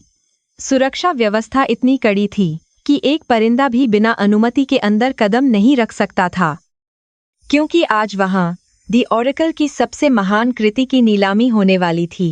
आर्यन सिंघानिया अपनी पत्नी अनन्या के साथ जैसे ही हॉल में दाखिल हुए, सभी की निगाहें उन पर टिक गईं, क्योंकि उनकी जोड़ी में एक अजीब सा आकर्षण और अधिकार था। अनन्या ने काले रंग का एक अत्यंत सुंदर और आधुनिक गाउन पहना था, जो उसकी सादगी और उसकी छिपी हुई ताकत को एक साथ प्रदर्शित कर रहा था। उसके चेहरे पर लगा आधा नकाब उसकी रहस्यमय पहचान को और भी गहरा बना रहा था, जिससे लोग उसके पीछे के चेहरे को जानने के लिए और भी उत्सुक हो रहे थे। आर्यन ने गर्व के साथ उसका हाथ थामा हुआ था। विक्रम मल्होत्रा पहले से ही वहां मौजूद था और उसके चेहरे पर एक कुटिल मुस्कान थी, जैसे उसे यकीन हो कि आज जीत उसी की होने वाली है। उसने अपने वकीलों और सुरक्षा गार्डों की एक बड़ी फौज तैयार कर रखी थी, ताकि किसी भी अप्रत्याशित स्थिति से निपटा जा सके और सिंघानिया परिवार को सबके सामने अपमानित किया जा सके। वह बार बार अपनी घड़ी देख रहा था, उस घड़ी का इंतजार करते हुए जब वह अपना अंतिम और सबसे घातक वार आर्यन और अनन्या पर करने वाला था, जिसने उसे बर्बाद करने का सपना देखा था। नीलामी की कार्यवाही शुरू हुई और एक एक करके दुनिया के सबसे दुर्लभ पत्थरों की बोलियां लगने लगीं, जिससे हॉल का तापमान और उत्साह धीरे धीरे बढ़ने लगा। विदेशी निवेशक और शाही परिवारों के प्रतिनिधि अपनी पैडल उठाकर करोड़ों की बोलियां लगा रहे थे, लेकिन हर किसी की नज़र केवल उस आखिरी आइटम पर थी, जो कार्यक्रम का मुख्य आकर्षण था। आर्यन बहुत ही शांत बैठे थे, लेकिन उनके भीतर एक तूफान उमड़ रहा था, क्योंकि उन्हें पता था कि असली लड़ाई अब शुरू होने वाली है, जो निर्णायक होगी। तभी मंच पर दी ओरेकल की नवीनतम कृति पावर ऑफ इंटीग्रिटी को लाया गया, जिसकी चमक ने हॉल में मौजूद हर व्यक्ति की आंखों को चौंधिया दिया। यह हार केवल हीरों का समूह नहीं था, बल्कि यह प्रकाश और अंधेरे के बीच के संघर्ष की एक जीवंत गाथा कह रहा था, जिसमें सत्य की विजय साफ दिख रही थी। हर कोई उस हार की बनावट और उसमें इस्तेमाल की गई सूक्ष्म तकनीक को देखकर हैरान था, क्योंकि ऐसी नक्काशी करना किसी भी सामान्य मशीन या इंसान के लिए लगभग असंभव काम था। जैसे ही नीलामीकर्ता ने शुरुआती कीमत की घोषणा की, विक्रम मल्होत्रा अचानक अपनी सीट से खड़ा हो गया और उसने पूरी नीलामी को रोकने का आदेश दिया। उसने चिल्लाते हुए आरोप लगाया कि यह डिजाइन असल में उसकी कंपनी मल्होत्रा कॉर्प से चुराया गया है और अनन्या एक अपराधी है, जिसने बौद्धिक संपदा का उल्लंघन किया है। पूरे हॉल में सन्नाटा छा गया और लोग एक दूसरे का चेहरा देखने लगे, क्योंकि यह एक बहुत ही गंभीर और अपमानजनक आरोप था जो किसी के भी करियर को खत्म कर सकता था। विक्रम ने कुछ फर्जी दस्तावेज और तस्वीरें दिखाईं, जिनमें वह डिजाइन उसके कंप्यूटर सिस्टम में बहुत पहले से मौजूद होने का दावा कर रहा था, जिससे माहौल तनावपूर्ण हो गया। उसने मीडिया के सामने अनन्या को एक धोखेबाज और नौकरानी की बेटी कहकर संबोधित किया, जिसने ऊंचे सपने देखने के चक्कर में चोरी का सहारा लिया है। आर्यन का गुस्सा 7वें आसमान पर था, लेकिन अनन्या ने उसका हाथ दबाकर उसे शांत रहने का इशारा किया, क्योंकि उसके पास इस आरोप का एक बहुत ही सटीक जवाब था। अनन्या बहुत ही धीमी लेकिन स्थिर आवाज में उठी और मंच की ओर बढ़ी। उसकी हर चाल में एक ऐसी गरिमा थी जिसने शोर मचाती भीड़ को चुप करा दिया। उसने अपनी आंखों से नकाब हटाया और पहली बार दुनिया के सामने अपनी उन असाधारण आंखों को जाहिर किया जो रोशनी के प्रति संवेदनशील थीं, जिससे लोग अचंभित रह गए। उसने कहा कि कला को चुराया जा सकता है, लेकिन उस कला को बनाने वाली आत्मा और तकनीक को कभी भी कोई फर्जी इंसान अपनी विरासत नहीं कह सकता है। उसने हॉल में लगी बड़ी स्क्रीन की ओर इशारा किया और एक वीडियो प्ले करने के लिए कहा, जिसमें विक्रम मल्होत्रा के अवैध हीरा तस्करी नेटवर्क का कच्चा चिट्ठा था। वीडियो में साफ दिख रहा था कि विक्रम कैसे युद्धग्रस्त क्षेत्रों से ब्लड डायमंड मंगवाता था और उन्हें अपनी कंपनी के माध्यम से सफेद करने का काला धंधा सालों से कर रहा था। यह खुलासा इतना बड़ा और चौंकाने वाला था कि हॉल में मौजूद पुलिस अधिकारी तुरंत सक्रिय हो गए और उन्होंने विक्रम को घेर लिया। अनन्या ने सबूत पेश किए कि जो डिजाइन विक्रम अपना बता रहा था उसमें एक गुप्त डिजिटल हस्ताक्षर था जो केवल दी ओरेकल की अपनी विशेष कटिंग तकनीक से ही संभव था। उसने लाइव प्रदर्शन करते हुए दिखाया कि कैसे वह बिना किसी मशीन के केवल अपनी उंगलियों के स्पर्श से हीरे की शुद्धता बता सकती है, जो कोई और नहीं कर सकता। विक्रम का चेहरा अब डर से पीला पड़ चुका था और उसके वकीलों ने भी उससे दूरी बनाना शुरू कर दिया था, क्योंकि उनकी हार अब निश्चित थी। उसने आगे बताया कि विक्रम ने कैसे उसकी मां को धमकाया था और उसके पिता के पुराने डिजाइनों को जबरन छीनने की कोशिश की थी, जो एक कानूनी अपराध था। अनन्या की आवाज में जो सच्चाई और दर्द था, उसने वहां मौजूद हर व्यक्ति के दिल को झकझोर कर रख दिया और लोग विक्रम के खिलाफ नारे लगाने लगे। सिंघानिया ग्रुप की प्रतिष्ठा अब न केवल बहाल हो गई थी, बल्कि वह अब दुनिया की सबसे ईमानदार कंपनी के रूप में उभरकर सबके सामने आ चुकी थी। पुलिस ने विक्रम मल्होत्रा को हथकड़ी लगा दी और उसे हॉल से बाहर ले जाने लगे, जबकि मीडिया के कैमरे उसके गिरते हुए चेहरे को कैद कर रहे थे। विक्रम ने जाते जाते भी आर्यन को धमकी देने की कोशिश की, लेकिन आर्यन ने उसे केवल एक तिरस्कारपूर्ण नजर से देखा और उसे उसकी सही जगह यानी जेल भेज दिया। यह सिंघानिया परिवार की सबसे बड़ी नैतिक और व्यापारिक जीत थी, जिसका श्रेय पूरी तरह से अनन्या की बुद्धिमत्ता और उसके अदम्य साहस को जाता था। नीलामी फिर से शुरू हुई और पावर ऑफ इंटीग्रिटी को एक अंतर्राष्ट्रीय संग्रहालय ने रिकॉर्ड तोड़ कीमत पर खरीदा, जिससे सिंघानिया ग्रुप का सारा कर्ज एक ही झटके में उतर गया। आर्यन ने मंच पर जाकर अनन्या का हाथ पकड़ा और सार्वजनिक रूप से उसे द ओरेकल और अपनी कंपनी की असली मालकिन घोषित किया, जिससे सभी लोग दंग रह गए। तालियों की गड़गड़ाहट इतनी तेज थी कि वह पूरे मुंबई शहर में सुनाई दे रही थी, और यह अनन्या के संघर्ष का सबसे सुखद परिणाम था। विक्रमादित्य सिंघानिया, जो दर्शक दीर्घा में बैठे थे, की आंखों में गर्व के आंसू थे, क्योंकि उन्होंने अपनी बहू में वह शक्ति देखी थी जिसका उन्होंने कभी सपना देखा था। उन्हें पता था कि उनका परिवार अब सुरक्षित है और आने वाली पीढ़ियां इस गौरवशाली दिन को हमेशा याद रखेंगी, जब एक साधारण लड़की ने मौमाली ने सपने की बात था साम्राज्य को बचाया।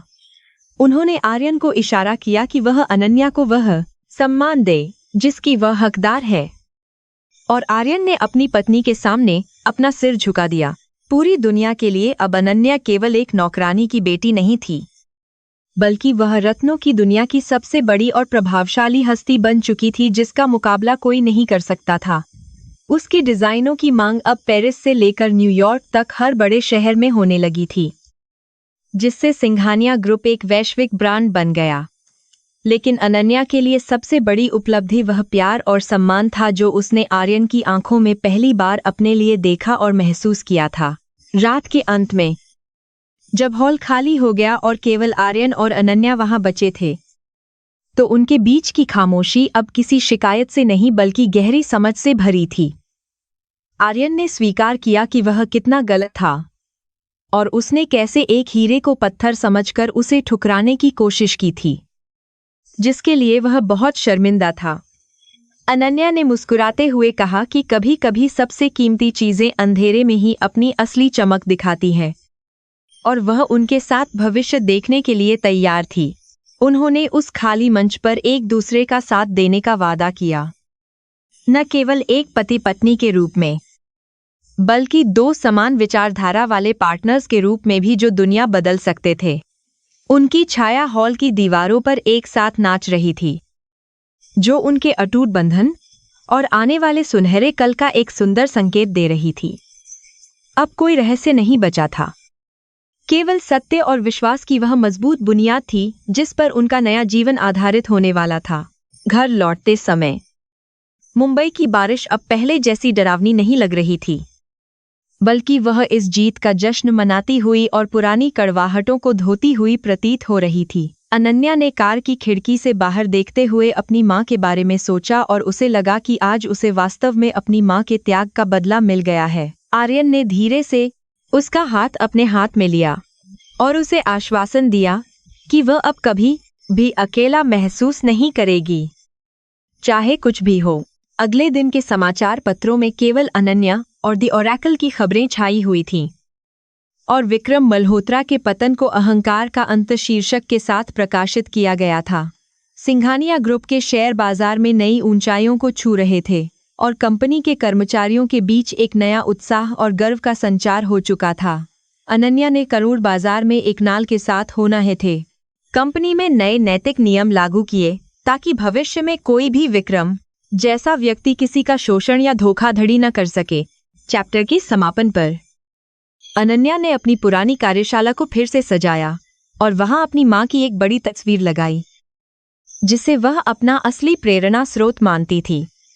वह जानती थी कि उसकी यात्रा अभी शुरू हुई है और उसे अभी बहुत से नए आयाम छूने हैं, लेकिन अब उसके साथ आर्यन जैसा मजबूत साथी था। वे दोनों मिलकर एक ऐसी दुनिया बनाने के लिए तैयार थे जहां केवल प्रतिभा और ईमानदारी की ही पूजा की जाएगी और छल की कोई जगह नहीं होगी। नीलामी के बाद की अगली सुबह मुंबई के लिए एक नई शुरुआत लेकर आई, जहां हर अखबार की मुख्य सुर्खियों में अनन्या और द ओरेकल का नाम गर्व से चमक रहा था। दुनिया भर के विशेषज्ञों ने सर्वसम्मति से स्वीकार किया कि सिंघानिया साम्राज्य ने न केवल अपना खोया हुआ सम्मान वापस पा लिया है, बल्कि उन्होंने रत्न विज्ञान में एक नया वैश्विक मानक भी स्थापित किया है।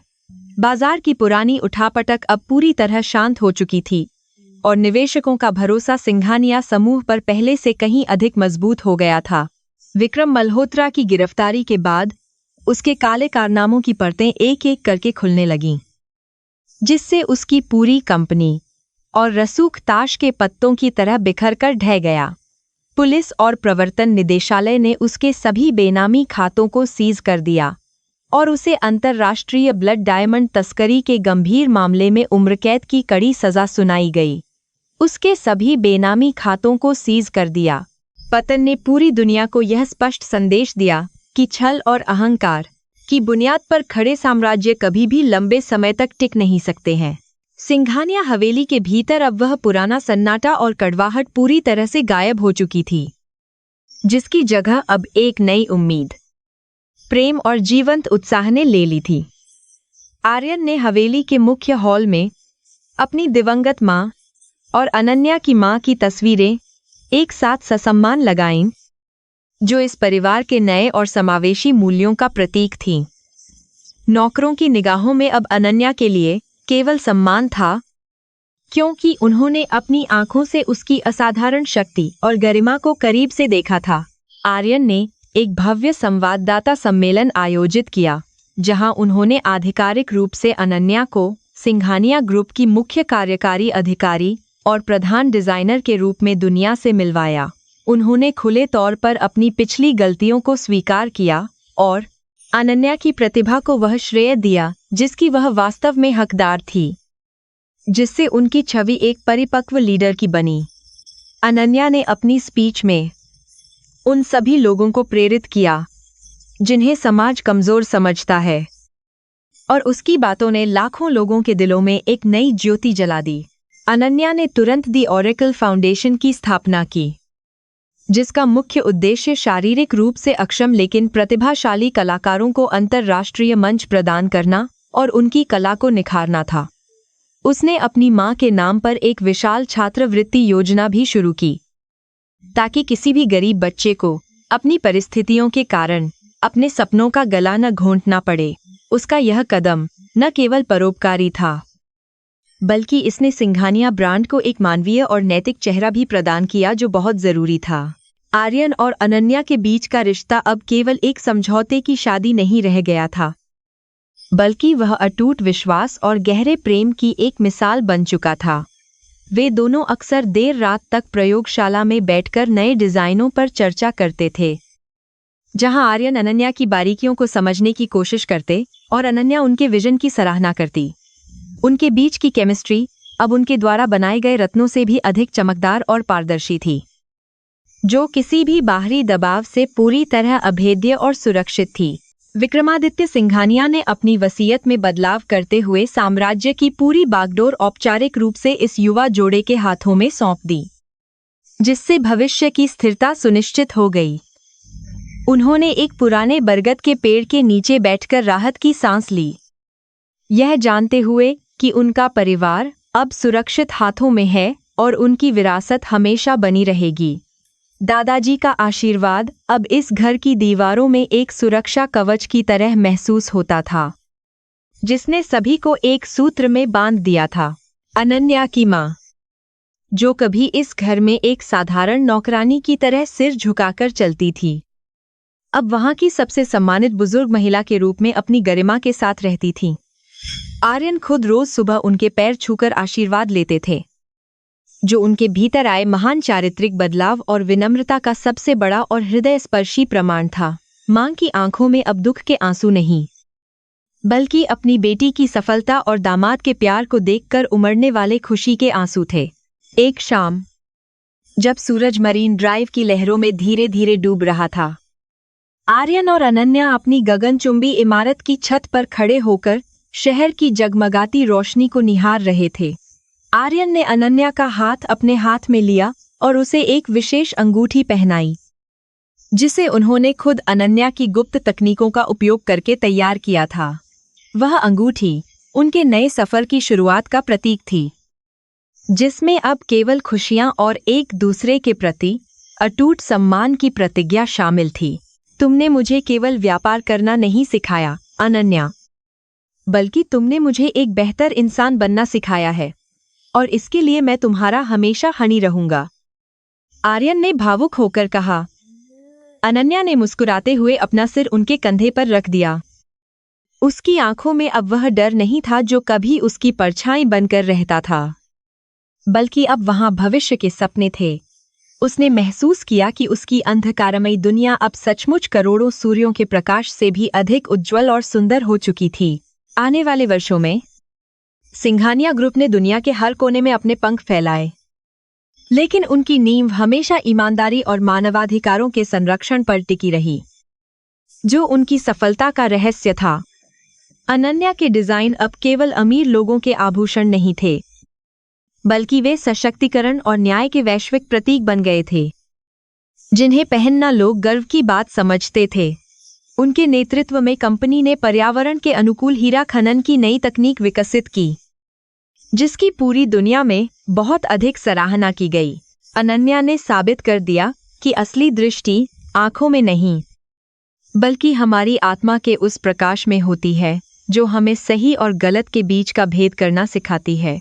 उसकी कहानी अब स्कूलों और कॉलेजों में एक प्रेरणादायक पाठ के रूप में पढ़ाई जाने लगी, जिससे आने वाली पीढ़ियों को यह सीख मिली कि संघर्ष ही सफलता की कुंजी है। उसने अपनी खामियों को अपनी सबसे बड़ी ताकत में बदल दिया था, जो किसी भी योद्धा के लिए सबसे बड़ा और कठिन कार्य होता है। सिंघानिया साम्राज्य अब केवल पत्थरों का व्यापार नहीं करता था, बल्कि वह लोगों के विश्वास और सपनों का संरक्षक बन गया था, जहां हर कर्मचारी को परिवार का हिस्सा माना जाता था। आर्यन और अनन्या की जोड़ी ने कॉरपोरेट जगत में एक नया उदाहरण पेश किया कि कैसे शक्ति का सही उपयोग समाज की भलाई और न्याय की स्थापना के लिए किया जा सकता है। उनकी सफलता की कहानी मुंबई की हवाओं में एक मीठे संगीत की तरह गूंजती रहती थी, जो आने वाले कल का स्वागत कर रही थी। अंतिम दृश्य में पूरा परिवार एक साथ खाने की मेज पर बैठा था। हंसी, मजाक और खुशियों के बीच पुरानी यादों को साझा कर रहे थे, जो अब कड़वी नहीं लगती थीं। अनन्या ने खिड़की से बाहर चमकते ध्रुव तारे को देखा और उसे लगा कि उसके पिता ऊपर से उसे देखकर मुस्कुरा रहे हैं और उसे अपना आशीर्वाद दे रहे हैं। न्याय मिल चुका था, बुराई हार चुकी थी और प्रकाश ने अंततः उस अंधकार पर विजय प्राप्त कर ली थी जिसने उन्हें बहुत लंबे समय तक घेरा हुआ था। यह कहानी केवल एक प्रेम कहानी या व्यापारिक युद्ध नहीं थी, बल्कि यह मानवीय गरिमा और सत्य की अडिग शक्ति की एक महागाथा थी जो सदियों तक सुनाई जाएगी। अन्या, जो कभी एक अंधी नौकरानी की बेटी के रूप में इस घर में आई थी, आज उस घर की आत्मा और उसकी सबसे बड़ी रक्षक बनकर सबके सामने खड़ी थी। उसका सफर पूरा हो चुका था, लेकिन उसकी चमक अब अनंत काल तक दुनिया को सही रास्ता दिखाने के लिए सदा विद्यमान रहने वाली थी। सिंघानिया हवेली के ऊपर का आसमान अब पूरी तरह साफ था और पूर्णिमा का चांद अपनी पूरी चांदनी बिखेर रहा था, जैसे वह भी इस सुखद अंत का गवाह बन रहा हो। आर्यन और अनन्या एक दूसरे की आंखों में देखते हुए उस भविष्य की ओर बढ़ रहे थे जहां केवल रोशनी, प्रेम और समानता का ही साम्राज्य होने वाला था।